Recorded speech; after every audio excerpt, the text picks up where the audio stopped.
Okay. तर मग आता हे आपण सिम्बॉल्स लक्षात ठेवल्यानंतर 2 मिनिटात तुम्ही सगळे हे सिम्बॉल्स लर्न करा. सगळ्या स्टुडंट्सला मला रिक्वेस्ट आहे की हे सिम्बॉल्स तुम्हाला लर्न करायचे. सगळे सिम्बॉल्स तुम्हाला लक्षात असले पाहिजे. मी कोणालाही विचारू शकतो, लेंथचा सिम्बॉल काय आहे, मासचा सिम्बॉल काय आहे, टाइमचा सिम्बॉल काय आहे, टेम्परेचरचा सिम्बॉल काय आहे, करंटचा सिम्बॉल करंट कशाने डिनोट करतात, ल्युमिनस इंटेन्सिटी कशाने डिनोट करतात आणि अमाऊंट ऑफ सबस्टन्स कशाने डिनोट करतात. त्यातल्याही त्यात आपल्याला हे पहिले जे 3 सिम्बॉल्स आहेत ते सगळ्यात जास्त लागणार आहेत. तर जे पहिले 3 सिम्बॉल्स जसं की लेंथ, मास आणि टाइम, हे 3 सिम्बॉल्स आपल्याला जास्तीत जास्त करून मोस्ट ऑफ फिजिकल क्वांटिटीज मध्ये यूज होणार आहेत. आणि काही क्वांटिटीज मध्ये टेम्परेचर आणि करंट हे दोन्ही सुद्धा आपल्याला लागणार आहेत. आणि इव्हन केमिस्ट्रीमध्ये मोस्टली अमाऊंट ऑफ सबस्टन्स हे सिम्बॉल आपल्याला लागणार आहे. आणि ल्युमिनस इंटेन्सिटी सुद्धा आपण यूज करू शकतो. ठीक आहे. आता आपण डेफिनेशन बघू डायमेन्शन्सची. डायमेन्शन्सची डेफिनेशन काय आहे? Dimensions means it is the power of fundamental unit of one unit of derived physical quantity. म्हणजे कुठल्याही युनिट म्हणजे डिराइव्हड क्वांटिटीचं युनिट मिळण्यासाठी फंडामेंटल क्वांटिटीजचे कुठले पॉवर्स आपल्याला रेज करावं लागतात, कुठल्या पॉवर्सला त्यांना रेज करावं लागतं, त्याला म्हणतात डायमेन्शन्स. आता आपण त्याचे एक्झाम्पल्स बघू.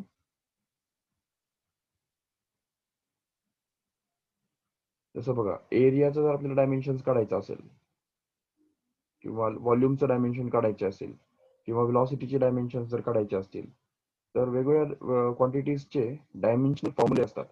डायमेन्शनल फॉर्म्युले डायमेन्शनल फॉर्म्युला म्हणजे काय? तर expression of one unit of derived physical quantity that is called as the dimensional formula of that physical quantity. मग त्याच्यामध्ये m म्हणजे मास, l म्हणजे लेंथ आणि t म्हणजे टाइम. तर ह्या 3 प्रॉब्लेम येतात आणि ज्याच्यामध्ये आपण बघतो की m चा पॉवर जो आहे तो x आहे या ठिकाणी. l चा जो पॉवर आहे तो y आहे आणि t चा z हा पॉवर आहे. तर ह्या m, l आणि t या तिन्हींचे जे पॉवर्स आहेत म्हणजे जे घातांक आहेत x, y आणि z यांनाच ऍक्च्युली डायमेन्शन्स म्हटलं जातं. तर आपण आता बघू ऍक्च्युली डायमेन्शन्स कसे काढायचे. बघा, आता स्पीडचा आपल्याला फॉर्म्युला माहिती आहे. स्पीड इज इक्वल टू काय असतं? डिस्टन्स अपॉन टाइम, बरोबर. त्याच्यामुळे स्पीडचं जर आपल्याला डायमेन्शन काढायचं असेल तर आपण काय करणार? तर प्रत्येकाचे डायमेन्शन्स आपण त्या ठिकाणी टाकणार. तर स्पीडचं डायमेन्शन काढण्यासाठी डिस्टन्सचं डायमेन्शन आपण त्या ठिकाणी ठेवणार. आता डिस्टन्स म्हणजे काय? लेंथ आहे, बरोबर. त्याच्यामुळे आपण त्या ठिकाणी त्याचे डायमेन्शन्स लिहिणार m0, l0, t0, बरोबर. आणि टाइम टाइम ही तर फंडामेंटल क्वांटिटी आपल्याला माहिती आहे. टाइम म्हणजे टाइम. त्याच्यामुळे त्या टाइमचे जे डायमेन्शन्स आहेत ते आहेत m0, l0 आणि t1. आता लक्षात घ्या, या ठिकाणी m0, t0 का लिहिला आपण? जे त्याच्यामध्ये नाहीच आहेत, ज्या क्वांटिटीजवर ते डिपेंड करत नाही त्यांचे पॉवर्स त्या ठिकाणी 0 बनणार आणि ज्या क्वांटिटीजवर तो डिपेंड करतो त्याचे पॉवर त्या ठिकाणी येणार. मग आता स्पीडचं डायमेन्शन फायनली काय होणार बघा. तर स्पीडचे डायमेन्शन्स आपण जर घातांकाचे नियम यूज जर केले तर या ठिकाणी स्पीडचे डायमेन्शन आपल्याला मिळणार आहे m0. बघा या ठिकाणी व्यवस्थित, या ठिकाणी वरती सुद्धा m चा पॉवर 0 आहे आणि खाली सुद्धा m चा पॉवर 0 आहे. त्यामुळे m0 मायनस 0 बिकम्स 0 ओनली. त्यानंतर l च्या ठिकाणी आपण जर बघितलं तर l च्या पॉवर मध्ये 1 येणार, कारण की l वरती 1 आहे आणि खाली 0 आहे. तर 1 मायनस 0 किती होतं? 1 होतं. आणि त्या ठिकाणी t-1 येणार, कारण की या ठिकाणी लक्षात घ्या, झिरोची जी पॉवर टी ची जी पॉवर आहे ती 0 आहे न्यूमरेटर मध्ये, जेव्हा की डिनॉमिनेटर मध्ये टी ची पॉवर 1 आहे. त्यामुळे त्यांच्या दोघांची जर आपण सबट्रॅक्शन केली तर 0 मायनस 1 केल्यानंतर आपल्याला -1 आपल्याला मिळतं. म्हणून आपण म्हणतो की स्पीड म्हणजेच वेलॉसिटी याचं डायमेन्शन्स काय झाले? तर m0, l1, t-1. लक्षात आलं व्यवस्थित सगळ्यांना? बघा व्यवस्थित, m0, l1, t-1 हे झाले स्पीडचे डायमेन्शन्स. कारण की स्पीड म्हणजे डिस्टन्स अपॉन टाइम असतं आणि डिस्टन्स अपॉन टाइम असल्यामुळेच स्पीडचे डायमेन्शन्स आपल्याला l1, t-1 भेटतात. ठीक आहे. ओके, चला आपण आता पुढे जाऊ. बघा, आता टेम्परेचर ग्रेडियंटचं आपल्याला डायमेन्शन सपोज शोधून काढायचं आहे. तर टेम्परेचर ग्रेडियंटला आपण डिफाईन करतो, त्याचा फॉर्म्युला आपल्याला आधी माहिती असला पाहिजे. तर त्याचा फॉर्म्युला आहे टेम्परेचर अपॉन डिस्टन्स. आता लक्षात घ्या, टेम्परेचरचे जे डायमेन्शन्स आहेत ते आपल्याला माहिती आहे M0, L0, T0 आणि K1. के म्हणजेच केल्विन, टेम्परेचरचे जे युनिट आहे. आणि डिस्टन्सचे डायमेन्शन्स आपल्याला ऑलरेडी माहिती आहेत, M0, L1, T0, K0. मग आता आपल्याला जर टेम्परेचर ग्रेडियंटचे डायमेन्शन्स काढायचे असतील तर आपण या ठिकाणी करणार M0, पण आता L च्या पॉवर मध्ये काय येणार, -1 येणार, कारण की L चा पॉवर वरती 0 आहे आणि खाली 1 आहे. त्यामुळे 0 - 1 करून आपल्याला -1 भेटणार. आणि T0 ॲज इट इज आणि K1 ॲज इट इज, कारण की K1 - 0, 1 - 0 बिकम्स 1 ओनली. तर बघा, अशा प्रकारे डायमेन्शन्स आपल्याला भेटतात. आता बघा, डायमेन्शनल इक्वेशन्स. ओके, म्हणजे कुठलंही जे इक्वेशन असतं, समजा आता एखादी फिजिकल क्वांटिटी असेल तर त्या फिजिकल क्वांटिटी किंवा इक्वेशन मध्ये LHS चे डायमेन्शन्स आणि RHS चे डायमेन्शन्स नेहमी इक्वल असले पाहिजे. म्हणजे डाव्या बाजूचे डायमेन्शन्स बरोबर साइनच्या, बरोबर चिन्हाच्या डाव्या बाजूला आणि बरोबर चिन्हाच्या उजव्या बाजूला, दोन्ही साईडला जे फिजिकल क्वांटिटीज आहेत, ज्या पण फिजिकल क्वांटिटीज आहेत त्यांचे डायमेन्शन्स बरोबर असणं गरजेचं आहे. यालाच प्रिन्सिपल ऑफ होमोजिनिटी म्हणतात. ठीक आहे, what is principle of homogeneity?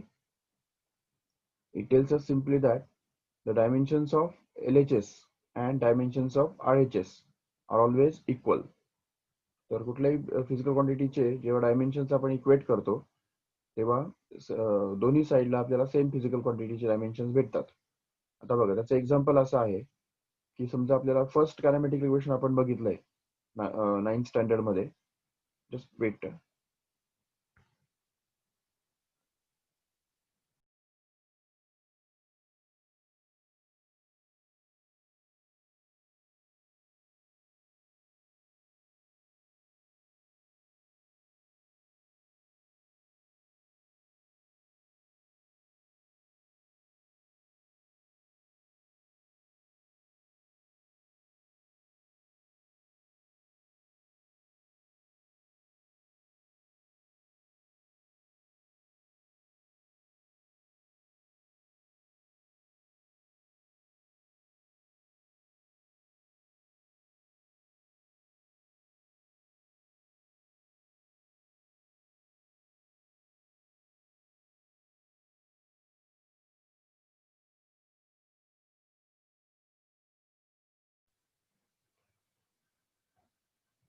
Okay, let's come back, continue.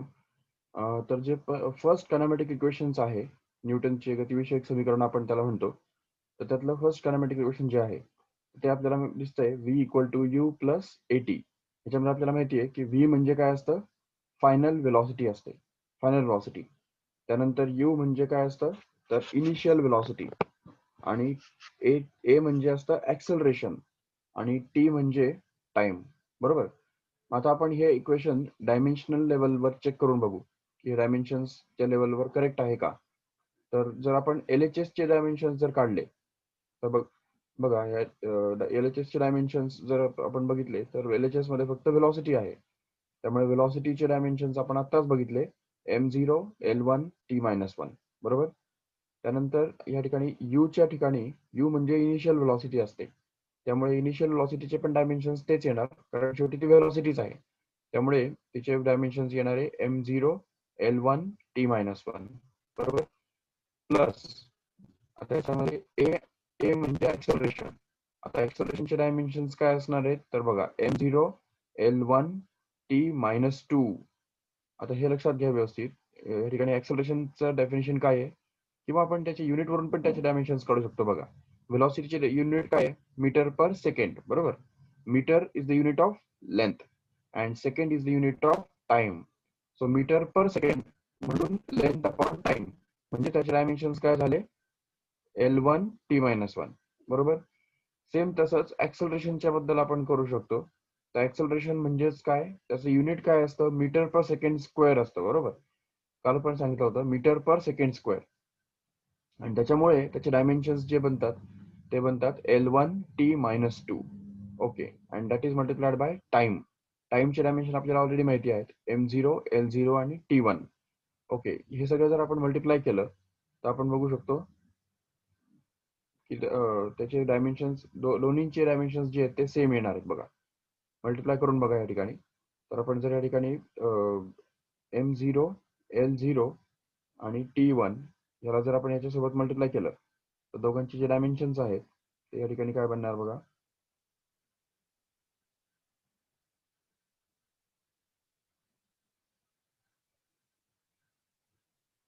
Yes, ते या ठिकाणी बनणार, हा जो T1 आहे, T1, आणि तो जर आपण ह्या T-2 सोबत जर मल्टिप्लाय केला तर तो ऍक्च्युली 1 बनणार आहे बघा, T-1. आणि हा T-1 बनल्यानंतर ह्या फिजिकल क्वांटिटीचे जे डायमेन्शन्स असतील ते सेम असेच बनतील. त्याच्यामुळे हे डायमेन्शन्स आणि हे डायमेन्शन्स हे दोन्ही सेम बनतील आणि ते ऍड केल्यानंतर आपल्याला तिन्ही टर्म्सचे डायमेन्शन्स ऍक्च्युली सेम येतील. म्हणजेच आपण बघतोय की तिन्ही टर्मचे डायमेन्शन्स सेम आले. याचा अर्थ हा फॉर्म्युला जो आहे तो डायमेन्शनली करेक्ट आहे हे आपण बघू शकतो. चला, हे तर एक एक्झाम्पल झालं. आता आपण पुढे जाऊ. Physical quantities on the basis of dimensions.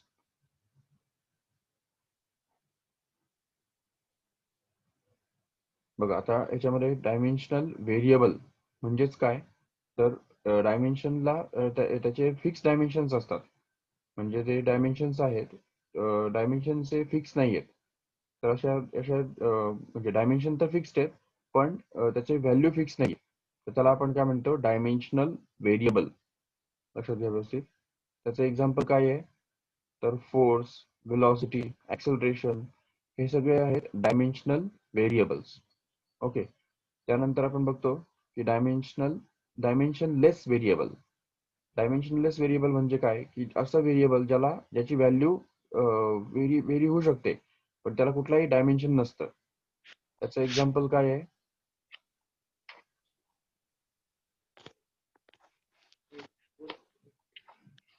त्याची व्हॅल्यू फिक्स नाहीये पण डायमेन्शन नसतात त्याला. तर मग रिफ्रॅक्टिव्ह इंडेक्स किंवा अँगल हे त्याचे एक्झाम्पल्स आहेत. कारण बघा, रिफ्रॅक्टिव्ह इंडेक्स कसं आपण डिफाईन करतो, sine i upon sine r. बरोबर, sine i upon sine r,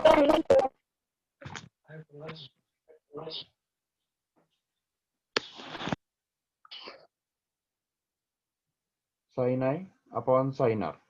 त्याच्यामुळे ते दोन्ही दोन फिक्स्ड सेम नंबरचे जर रेशो असेल, सेम क्वांटिटीचा एखादा रेशो असेल तर त्याला कुठल्याही प्रकारचे डायमेन्शन्स नसतात. त्यामुळे त्याला आपण डायमेन्शनलेस व्हेरिएबल असं म्हणतो. तर हे त्याचे एक्झाम्पल्स आहेत. त्यानंतर आपण बघू 4 categories of the physical quantities. तर फिजिकल क्वांटिटीजचे 4 कॅटेगरीज. त्याच्यामध्ये आता आपण 2 कॅटेगरीज ऑलरेडी बघितले, डायमेन्शनल व्हेरिएबल, दुसरा बघितला डायमेन्शनलेस व्हेरिएबल. आता आपण बघतोय डायमेन्शनल कॉन्स्टंट. डायमेन्शनल कॉन्स्टंट म्हणजे काय, तर हा डायमेन्शनल कॉन्स्टंट याला डायमेन्शन्स तर असतात आणि त्याची जी व्हॅल्यू आहे ती फिक्स्ड असते, ती कधी बदलत नाही, व्हॅल्यू पण बदलत नाही आणि डायमेन्शन तर बदलण्याचा प्रश्नच येत नाही. त्यामुळे त्याला आपण म्हणतो डायमेन्शनल कॉन्स्टंट. ओके, त्याचं एक्झाम्पल काय आहे, तर ग्रॅव्हिटेशनल कॉन्स्टंट किंवा जो इक्वेशन मधला गॅस कॉन्स्टंट, प्लँक्स कॉन्स्टंट, हे सगळे डायमेन्शनल कॉन्स्टंट आहेत. आणि शेवटी येतं डायमेन्शनलेस कॉन्स्टंट. तर डायमेन्शनलेस कॉन्स्टंट म्हणजे काय, तर अशी क्वांटिटी ज्याला डायमेन्शन्स तर नाही आहेत आणि त्याची व्हॅल्यू पण फिक्स्ड आहे, कॉन्स्टंट आहे. त्यामुळे त्याला आपण म्हणतो डायमेन्शनलेस कॉन्स्टंट. तर मग बघा त्याचे एक्झाम्पल्स काय आहेत.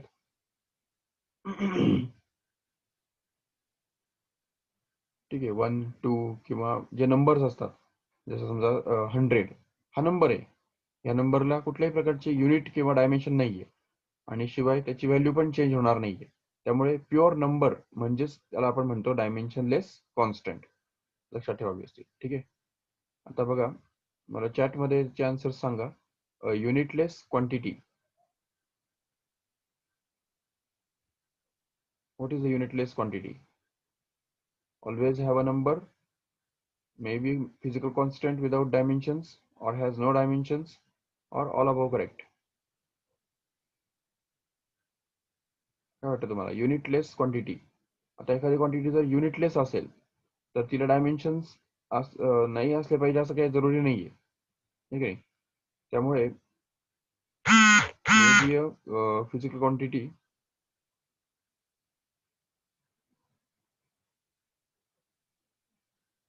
बघा, युनिटलेस क्वांटिटी जर ती युनिटलेस असेल तर तो नंबर पण असू शकतो किंवा डायमेन्शन्स डायमेन्शन्स असलेला एखादा कॉन्स्टंट पण असू शकतो किंवा डायमेन्शन नसलेला एक कॉन्स्टंट पण असू शकतो.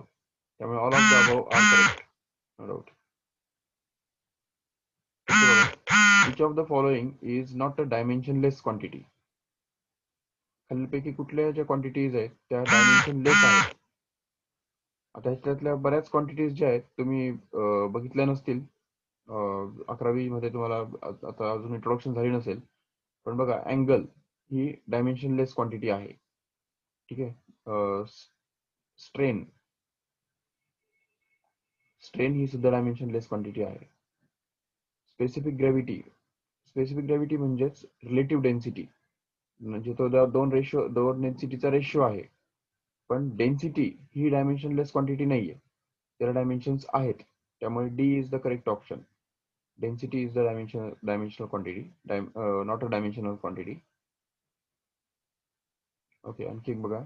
If the physical dimensional formula for physical quantity is m1 l2 t-2, then that physical quantity is, तर काय असले पाहिजे ती फिजिकल क्वांटिटी? बघा, m1 l2 t-2 हे ऍक्च्युली फोर्स, नाही सॉरी, टॉर्कचे डायमेन्शन्स आहेत. टॉर्क आपण बघणारच आहेत पुढे गेल्यानंतर. ओके, आता बघा, physical quantities having same dimensional फॉर्म्युले. कुठल्या कुठल्या फिजिकल क्वांटिटीजचे डायमेन्शन्स सेम असतात ते लक्षात घ्या. बघा, डिस्टन्स, डिस्प्लेसमेंट किंवा रेडियस. आता लक्षात घ्या, रेडियस ही पण एक डिस्टन्स आहे ना, लेंथच आहे ना, त्याच्यामुळे त्याचे डायमेन्शन्स एलच येणार. लाईट इयर हे पण एक डिस्टन्स आहे, किंवा वेवलेंथ हे सुद्धा एक डिस्टन्स आहे. त्यानंतर रेडियस ऑफ गायरेशन हे सुद्धा एक डिस्टन्स आहे. तर जे जे डिस्टन्स आहेत त्यांचे डायमेन्शन सेमच असणार आहे. आता बघा, दुसरं म्हणजे स्पीड किंवा वेलॉसिटी किंवा वेलॉसिटी ऑफ लाईट किंवा स्पीड ऑफ साऊंड किंवा स्पीड ऑफ एनी स्टार, कुठल्याही स्पीड जो आहे त्याचे डायमेन्शन सेम असणार आहेत, L1 T-1, नो डाऊट. त्यानंतर बघा, तिसरं म्हणजे ऍक्सेलरेशन. त्यानंतर ऍक्सेलरेशन ड्यू टू ग्रॅव्हिटी किंवा इंटेन्सिटी ऑफ ग्रॅव्हिटेशनल फील्ड किंवा सेंट्रिपिटल ऍक्सेलरेशन. कुठल्याही पद्धतीचं ऍक्सेलरेशन जर असेल तर त्या ऍक्सेलरेशनचे डायमेन्शन्स तेच असणार आहेत, L1 T-2. लक्षात ठेवा व्यवस्थित. त्यानंतर बघा, इम्पल्स आणि चेंज इन मोमेंटम या दोन्ही क्वांटिटी सुद्धा सेम डायमेन्शनचे असतात. फोर्स, वेट, टेन्शन, थ्रस्ट ह्या सगळ्या एकच, फोर्स या क्वांटिटीजचेच रिप्लेसमेंट्स आहेत. फोर्स या क्वांटिटीजचेच वेगवेगळे फॉर्म्स आहेत, त्याच्यामुळे यांचे डायमेन्शन सुद्धा सेम असतात. फोर्सचं डायमेन्शन काय असतं? M1 L1 T-2 हे झाले डायमेन्शन्स फोर्सचे. त्यानंतर work, energy, moment of force और टॉर्क किंवा मोमेंट ऑफ कपल हे सगळ्यांचे डायमेन्शन सुद्धा सेम असतात, बघा लक्षात घ्या. किंवा force constant, surface tension, spring constant किंवा एनर्जी पर युनिट एरिया या सगळ्यांचे डायमेन्शन सुद्धा सेम असतात. त्यानंतर अँग्युलर मोमेंटम आणि अँग्युलर इम्पल्स आणि प्लँक्स कॉन्स्टंट यांचे डायमेन्शन सुद्धा सेम असतात. त्यानंतर बघा, angular velocity, frequency, velocity gradient, decay constant आणि रेट ऑफ डिसइंटिग्रेशन यांचे सुद्धा डायमेन्शन सेम असतात. आणि शेवटी स्ट्रेस, प्रेशर आणि मॉड्युलस ऑफ इलास्टिसिटी यांचे सुद्धा डायमेन्शन सेम असतात. काळजी करू नका, यांच्यातले ह्या सगळ्यांमधले बरेच जे कन्सेप्ट आहेत, बरेच जे डेफिनेशन्स किंवा ज्या फिजिकल क्वांटिटीज आहेत त्या तुम्हाला पुढे जाऊन 11वीच्या सिलेबसमध्ये आणि काही 12वीच्या सिलेबसमध्ये तुम्हाला बघायचे आहेत. त्यामुळे आता लगेच यांच्याबद्दल आपल्याला जरी कन्सेप्च्युअली नाही समजलं तरी आपण चालू शकतं. आताच आपण बघितलं, आपण स्किप करू थोडंसं. ओके, आता आपण बघू प्रिन्सिपल ऑफ होमोजिनिटी. ओके, की what is principle of homogeneity, जे आता मगाशी पण मी सांगितलं होतं की कुठल्याही इक्वेशनमध्ये LHS चे डायमेन्शन्स आणि RHS चे डायमेन्शन्स नेहमी सेम असतात.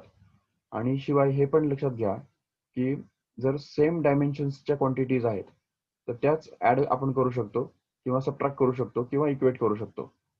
लक्षात ठेवा व्यवस्थित. आता समजा 5 किलोग्रॅम आहे, तर 5 किलोग्रॅम मध्ये आपण मासच ऍड करू शकतो ना. 3 किलोग्रॅम ऍड करू शकतो. तर समजा आपण 5 किलोग्रॅम प्लस 3 किलोग्रॅम किती येणार? 8 किलोग्रॅम. म्हणजे kilogram plus kilogram will be kilogram only. म्हणजे आपण फक्त क्वांटिटीज ऍड करतो ज्यांचे डायमेन्शन सेम असतात किंवा युनिट सुद्धा सेम असतात.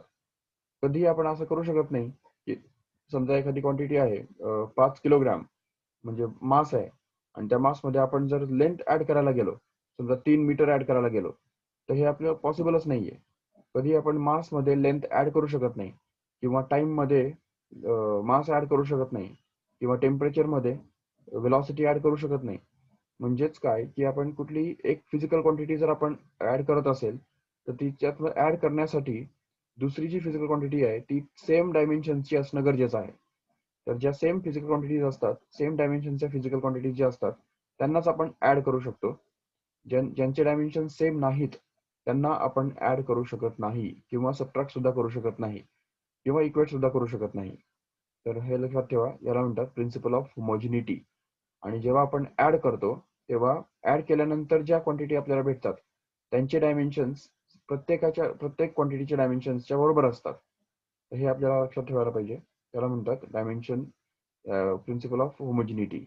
तर आपण डायमेन्शनली हे बघू शकतो की एक्स चे डायमेन्शन्स जर x equal to Y plus Z असेल तर एक्स चे डायमेन्शन्स, वाय चे डायमेन्शन्स आणि झेड चे डायमेन्शन्स तिन्हींचे डायमेन्शन्स सेम असणं गरजेचं आहे. तेव्हाच आपण हे इक्वेशन डायमेन्शनली करेक्ट म्हणू शकतो. ओके. आता बघा, सगळ्यात पहिला जो यूज आहे, use of dimensional analysis. Dimensional अनालिसिसचा यूज काय आहे? तर सगळ्यात पहिलं म्हणजे एखादं इक्वेशन जे आहे ते खरंच करेक्ट आहे का रॉंग आहे ते चेक करण्यासाठी आपण डायमेन्शन यूज करू शकतो. बघा या ठिकाणी. दुसरं म्हणजे to convert the system of unit into another system. म्हणजे एक सिस्टीम दुसऱ्या सिस्टीम मध्ये कन्वर्ट करण्यासाठी आपण डायमेन्शन्सचा यूज करू शकतो. बिलकुल. आणि तिसरं म्हणजे एखादं इक्वेशन डिराईव्ह करण्यासाठी, म्हणजे मधलं रिलेशनशिप एस्टॅब्लिश करण्यासाठी आपण फिजिकल क्वांटिटीजचे डायमेन्शनल अनालिसिस हे यूज करू शकतो. आता आपण एक एक एक्झाम्पल्स बघू. तर सगळ्यात पहिलं, ओके, त्यानंतर आपण लिमिटेशन सुद्धा बघू. बघा, तर लिमिटेशन्स काय आहे? तर सगळ्यात पहिलं लिमिटेशन म्हणजे डायमेन्शनल क्वांटिटीज. अच्छा, हे लिमिटेशन आपण नंतर बघू वाटलंच तर. आपण आधी एक्झाम्पल्स बघू.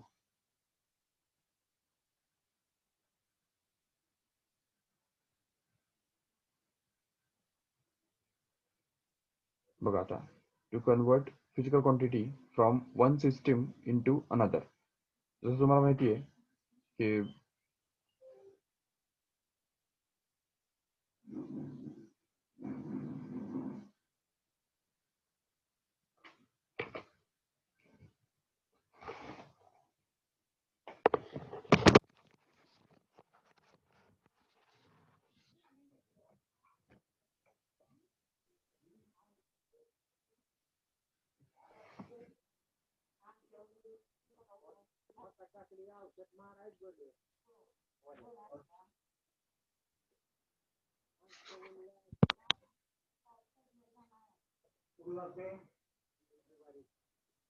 Hai, hadaan sudah ugun maka.